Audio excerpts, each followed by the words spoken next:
Just as a matter of curiosity, how many of you have ever either heard me speak before or else this is your first time? Can I see your hands? Okay. Hey, we're with it here tonight. That's great. The name Howard Hill will probably ring a bell in the minds of some of you, but not all of you. Howard Hill was a good Alabama boy. He was an archer. Many people said he was the greatest of all time. He entered 287 archery tournaments. He placed first 287 times. As a youngster, I've seen newsreels of Howard Hill. I've seen him where they were filming him killing a Cape buffalo, the toughest of all game animals to bring down with a bow and arrow. He killed a bull elephant. He killed a large shark under about 15 feet of water. As a youngster, I've seen newsreels where from 50 feet he would shoot at a bullseye and split it precisely in the center.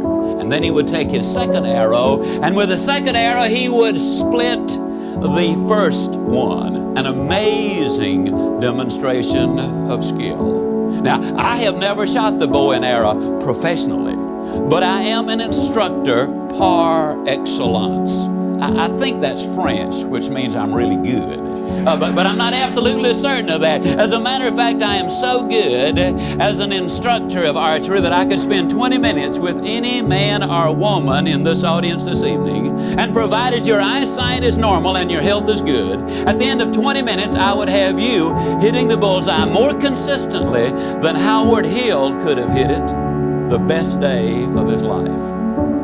Provided we had, of course, first blindfolded Howard Hill. And then turn him around a couple of times so he would have no idea in which direction he was facing. And you kind of snicker and you say, well, Ziglar, that's the silliest thing I've ever heard. Why, of course we could shoot better than him, because how in the world could a man hit a target he could not even see? That's a pretty good question. Here's one even better. How can you hit a target you don't even have? The question, my friends, is, do you have your targets? Have you clearly identified what it is that you want in life? Have you set a date as to when you expect to get it? Have you identified the obstacles you must overcome in order to get there? Have you identified the people, the groups, the organizations you need to work with in order to get there? Have you spelled out what it is you need to know to reach your objective? Have you developed a plan of action, and have you written it down as to what's in it for me? Why do you want to reach the goal in the first place? You see, the problem with most people is they're what we call a wandering generality in life. But the truth is, you can never achieve greatness unless you become a meaningful specific. You see, the basic problem is most people, when they're working on their job, they get to thinking, you know, I really ought to be spending time at home with my family. And then when they're at home with their family, they get to thinking, you really ought to be out there working for my family. And so when they're out there working for their family, their mind is back home. And when they're back home, their mind is back out there in the field. And then they tell everybody, well, I don't ever have time to do anything. No wonder you're always traveling.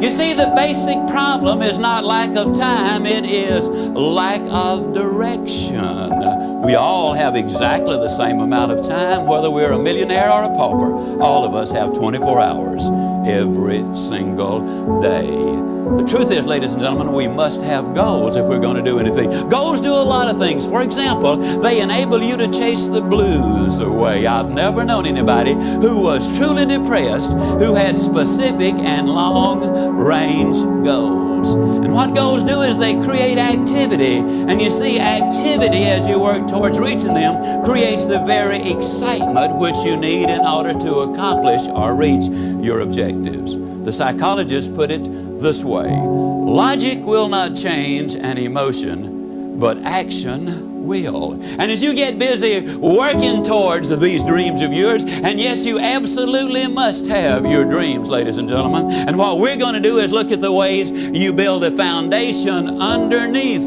those dreams. Several years ago, they did an experiment with a number of college students. And in this particular experiment, they let them go to sleep, and they hooked these brain machines up to them. With these brain machines, they could determine precisely within a matter of seconds when the student went to sleep. Then they could tell when that student started to dream. And as the student would start to dream, they would awaken him or her. And then they'd let him go back to sleep, and that is no problem. But when they started to dream, they would awaken them again. And with those brainwave machines, they can tell exactly when they start to dream. At the end of one night of this kind of treatment, many of the students were nervous and fidgety. At the end of 2 nights of this kind of treatment, where they had a reasonable amount of sleep but no dreaming, they became very irritable and very short and very cross. At the end of just 3 nights of a reasonable amount of sleep but no dreaming, they could tell that some of them were headed for some psychological difficulties. And so what they did was they aborted the experiment. Now, about 24 hours later, most of the students were back to normal. Within a week, all of them had returned 100%. But the experiment proved something very conclusively, and that's this. When you're asleep, ladies and gentlemen, you need your dreams. I'm here to tell you that when you're wide awake, you also need your dreams. You must have your goals. You'll never make it as a wandering generality. You must become a meaningful specific. If you're going to work tomorrow because that's what you did yesterday, you're not going to be as good tomorrow as you were yesterday, because now you're 2 days older and no closer to the goal which you do not have. You can't make it as a wandering generality. Most people understand you got to become a meaningful specific. It reminds me of an experiment done some little while ago by Jean-Henri Fabre, the great French naturalist. He took a number of processionary caterpillars, so named because they follow each other in a procession, and he lined them around a flower pot until they formed a never-ending circle. And they started going round and round 24 hours that first day. And then they went the next day and the next, and by about the 3rd or the 4th day, he put some pine needles into the center of that flower pot. That's the food of the processionary caterpillar. They kept going round and round, 7 full days and 7 full nights. They went round and round until they literally dropped dead from starvation and exhaustion. With an abundance of food less than 6 inches away, they had starved to death because they confused activity with accomplishment. You've got some friends that are in the same shape. They're busy all the time. They're going, and they're here and they're there and they're somewhere else. But they never really accomplish anything because they don't have those specific, clearly identifiable objectives. You gotta have those goals.